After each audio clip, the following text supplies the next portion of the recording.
Board कक्षा 7वीं वाले सभी बच्चे ध्यान दें। प्यारे विद्यार्थियों, आप सभी का जो हिंदी विषय का पेपर है वो आ चुका है। पूरा पेपर और उसका सॉल्यूशन मैं आप सभी छात्रों को यहाँ पर बता रहा हूँ। प्यारे विद्यार्थियों, जो पेपर बताऊँगा, वादा करता हूँ कि ये जो प्रश्न पत्र मैं बता रहा हूँ ये 100% आपकी परीक्षा का पेपर है और पूरा का पूरा पेपर रियल है।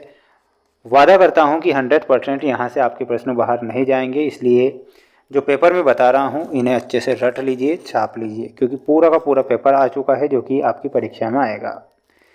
देखिएगा, समय प्यारे विद्यार्थियों आपको 2.5 घंटे का समय दिया जाएगा। समय और पूर्णांक कितना हो जाएगा, 60 नंबर का आपका ये पेपर होगा आपकी अर्धवार्षिक परीक्षा का। सभी विषय के पेपर बताऊंगा। हिंदी के बाद में आपको गणित विषय का भी पेपर बता दिया जाएगा जो कि आपकी परीक्षा में आएगा।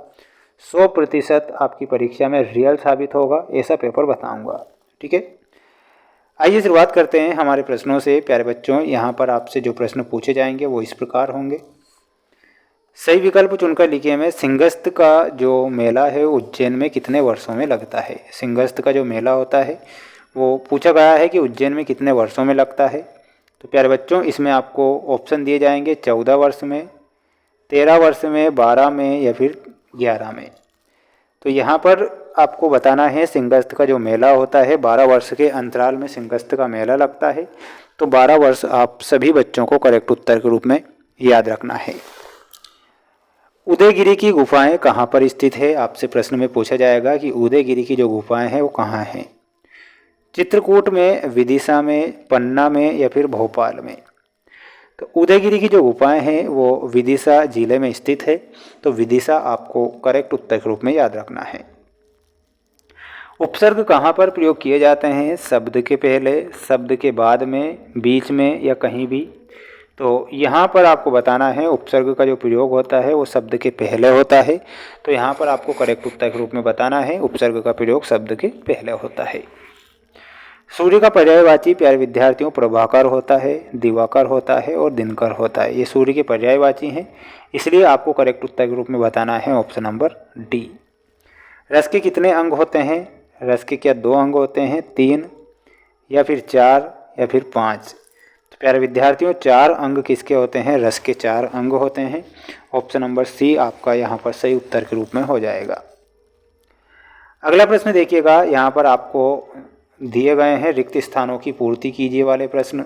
ध्यान से देखिएगा। संचारी भाव की संख्या है, तो संचारी भाव की संख्या कितनी है, 33 मानी गई है। उपकार में उपसर्ग क्या होगा। तो प्यारे विद्यार्थियों, उपकार में उपसर्ग होगा, तो उप लिखना है। झाबुआ जिले के बाबरा ग्राम में की जन्मस्थली है। तो इसमें बताना है चंद्रशेखर आज़ाद की। किसकी है, चंद्रशेखर आज़ाद। संधि के कितने भेद होते हैं। प्यारे विद्यार्थियों, इसमें लिखना है संधि के 3 भेद होते हैं, स्वर संधि, व्यंजन संधि और विसर्ग संधि। दशानन में कौन सा समास होता है। तो इसमें लिखना है दशानन में होता है बहुव्रीहि समास। तो यहाँ पर आपको बहुव्रीहि करेक्ट उत्तर के रूप में लिखना रहेगा। स्क्रीनशॉट ले लीजिए और अच्छे से इन प्रश्नों को याद कर लीजिए, क्योंकि ये प्रश्न परीक्षा में आएंगे 100%। और यहाँ पर अगला प्रश्न देखिएगा। अगला प्रश्न आपसे पूछा गया है, हमें जीवों के प्रति किस प्रकार की भावना रखनी चाहिए। तो आपको आंसर देना है कि हमें जीवों के प्रति प्रेम की भावना रखनी चाहिए। क्या लिखना है, हमें जीवों के प्रति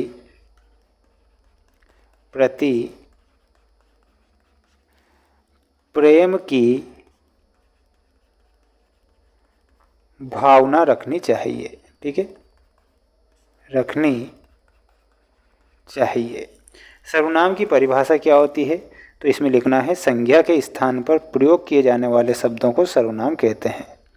संज्ञा के स्थान पर प्रयोग किए जाने वाले शब्दों को सर्वनाम कहते हैं। रस की परिभाषा क्या होती है। तो इसमें लिखना है किसी काव्य को पढ़ने, सुनने, देखने से जो आनंद की अनुभूति होती है उसे रस कहते हैं। समास किसे कहते हैं, 2 या 2 से अधिक शब्दों के मिलने से जो नया शब्द बनता है उसे समास कहते हैं। स्क्रीनशॉट ले लीजिए इन प्रश्नों का, क्योंकि ये प्रश्न आपकी परीक्षा में आ रहे हैं। प्यारे विद्यार्थियों, रट लीजिए। पूरा का पूरा पेपर मैंने यहाँ पर आपको बताया है जो आपकी परीक्षा में आएगा। ध्यान से इस प्रश्न पत्र को देखकर ही जाइएगा। चैनल पर नए हैं तो सभी बच्चों को चैनल को सब्सक्राइब करना है। मिलते हैं नेक्स्ट वीडियो में।